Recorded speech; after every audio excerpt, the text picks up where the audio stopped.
Well, we did it. We've made it to the end of our marathon. Tomorrow we'll be releasing a compilation of 31 stories.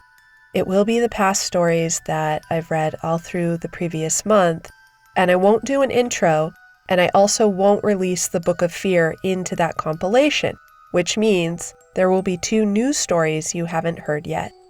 I will have them bookmarked so you can skip around to your favorites or just listen to the new ones.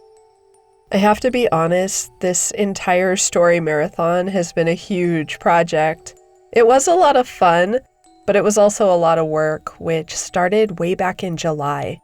And for those of you dedicated fans, again, thank you for your support. It means the world.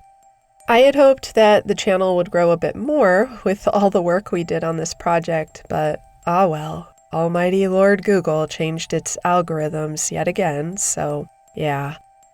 I know I'm not the only storyteller on YouTube that's struggling. From here on out, I'm going to try some new things, releasing about once a week, so stay tuned for lots of good stuff to come.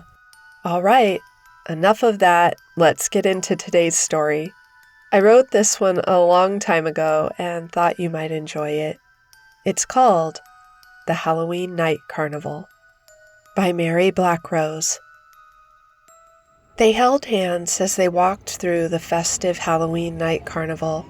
It was full autumn now, and the most blissful night of the year as far as Allie was concerned, because it was Halloween night.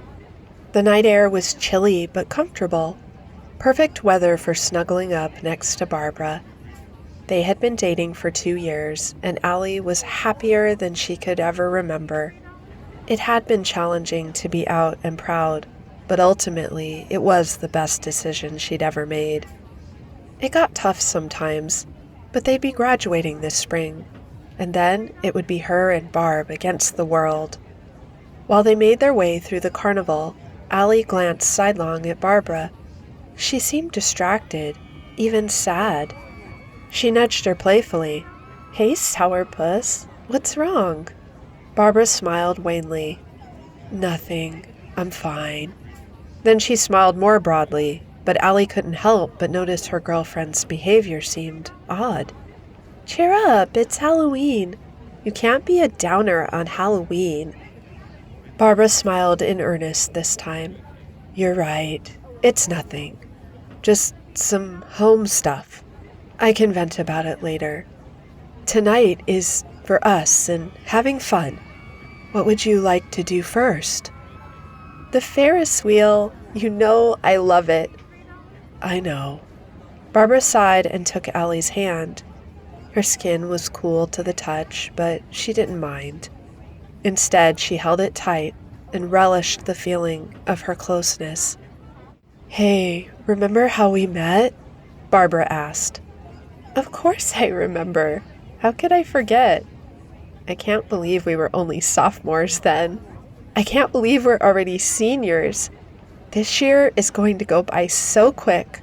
I can't wait for homecoming and the yearbook committee. I want to do it all. I want to help with the dance, decorating committee, and..." Barbara smiled again, not saying anything. She let Allie ramble on. It was Allie's boisterous personality that she had been drawn to. She was so full of life, so excited to do everything and live life to the fullest. "Allie," Barbara interrupted her. "Yeah?" "Do you remember how we met?" Barbara repeated. Allie slugged Barbara playfully. "Yes, of course I remember." Then she paused and stopped walking. A moment of panic washed across her face, and Barbara studied her carefully. "We were sophomores." Allie was clearly struggling to get the words out. Barbara finished her sentence. "We were sophomores, and I came around the corner of the building. I wasn't looking where I was going, and..." Barbara paused then. She looked hopeful, wistful. Allie relaxed as the memory seeped into her mind like the sunlight through the window in the morning. "And I ran into you. I felt so bad. I offered to buy you a coffee at Zelna's just across the street from the high school. Allie paused and felt a little perplexed. I forgot. How could I forget that? Allie mumbled. As if Barbara knew what she was thinking. It's okay. Don't worry about it. Let's go ride the Ferris wheel, she said with forced enthusiasm. As they made their way to the Ferris wheel, Allie shrieked with delight. Oh, funnel cakes! I love funnel cakes, Barbara. I know you do, babe. Let's just stop really quick and get one. I can't help myself. Barbara hesitated. Maybe after the Ferris wheel, Al.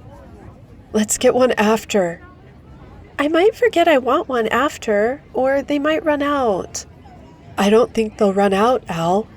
Barbara tried to smile. They did the year before last. We're right here anyways. I'm just gonna get one, okay? And with that, she let go of Barbara's arm and ran to the booth. Hey, Al, maybe get one with cinnamon, okay? You want one with cinnamon? I'm gonna get strawberries and whip on mine, Allie said. No, I mean one for us to share, like cinnamon and sugar for both of us. Barbara was almost pleading. She looked on the verge of tears, and Allie paused at her strange behavior. Okay, I guess, but I really like strawberries and whip. I know, but just this once, only cinnamon and sugar, okay? Okay. She walked up to the booth and ordered 2 cinnamon and sugar funnel cakes. Sorry, little miss, I just ran out of the cinnamon and sugar, the carny worker said. Allie turned to Barbara and shrugged, as she was certain Barbara had heard him. Barbara mumbled, Of course you don't. She walked away and sat at the picnic table, knowing that Allie would order the strawberries and whip on hers, again. Allie joined her at the table and gingerly picked at her funnel cake, then eventually used her plastic fork and knife. Barbara was quiet and offered a forced smile as Allie ate the entire funnel cake.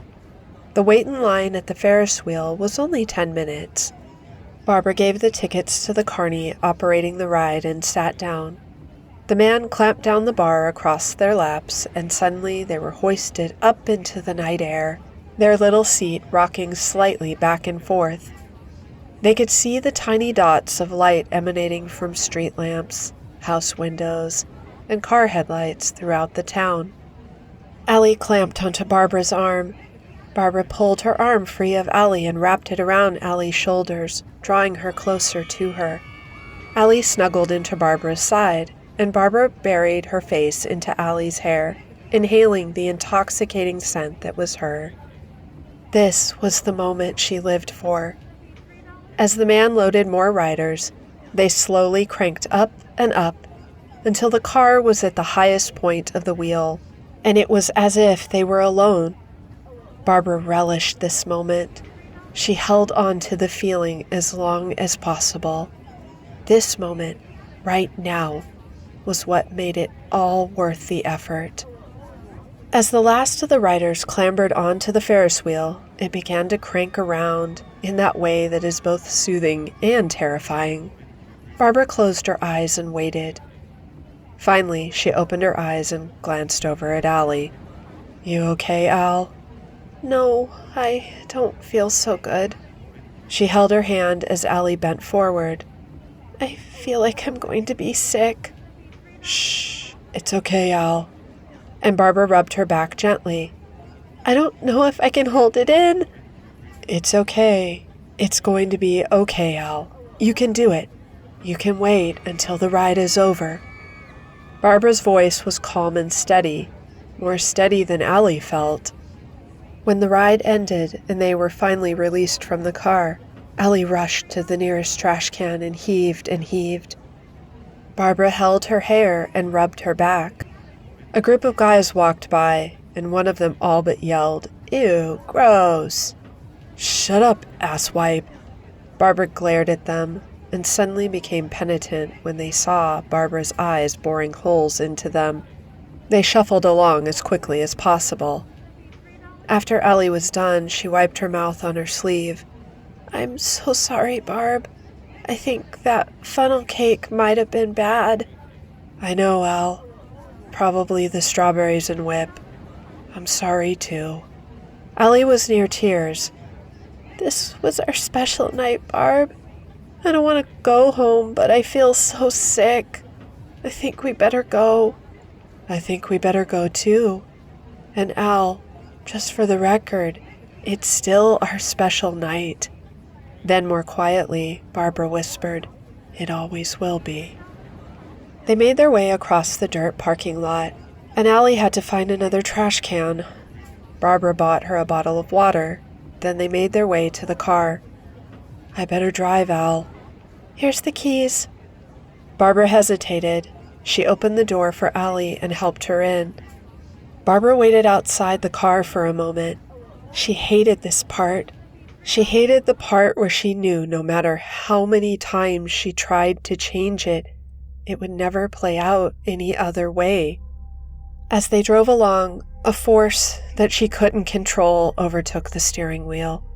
Barbara didn't want to believe it, but you can't change fate. It's like a stone slab in which someone's memory inscribes the events of their lives. Apparently, Barbara learned very quickly that it could not be altered. It didn't stop her from trying, though. She never gave up hope. Barbara drove along, and as she entered the intersection, the truck came out of nowhere as it always did. Except now, she braced for the impact. She knew exactly when it would hit. It T-boned the small white Honda they drove, and their car spun into chaotic confusion. "I love you, Allie. I love you more than life itself." Allie was screaming as she always did, and no matter how often Barbara experienced it, it still felt as if it split her heart open each time. Then there was the horrible silence that always followed. Finally, Barb stood up and looked at her shell of a body that remained in the driver's seat, blood pooling into the car. Her life force trickled out like a fountain from her broken body. Then she saw the decision that had to be made, clear as day. She saw the light beckoning her. Then she looked over at Allie's unconscious, broken body. She went to Allie and held her.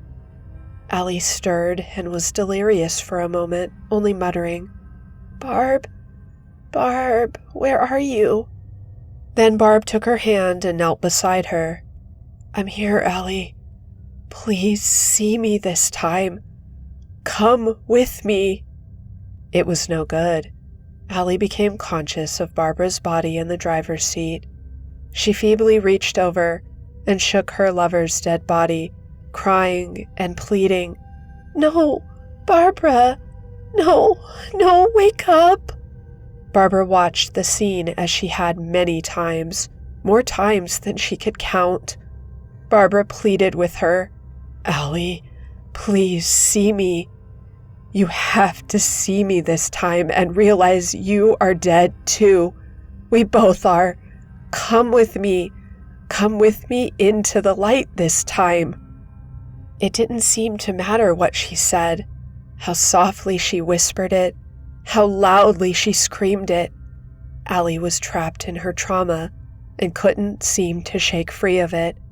If only she could come home with Barbara. If only. Then the light began to fade, and Barbara knew it was time. She had to move on. So she kissed her beloved on the head. "Until next time, Al. I'll be here again next year when the veil thins on Halloween night. And I will come for you as I always do. I won't give up hope." Barbara turned, walked into the light, and waited patiently until October 31st of the following year. They held hands as they walked through the night carnival together. Well, what were your expectations as you listened to this one unfold, Rosebuds? I'd love to hear your thoughts in the comments below. All right, my dear Rosebuds, after this very long project, I will be taking a week off, possibly two. and then I'll get back to posting again. Thank you so much for listening, and until next time, take care and stay creepy.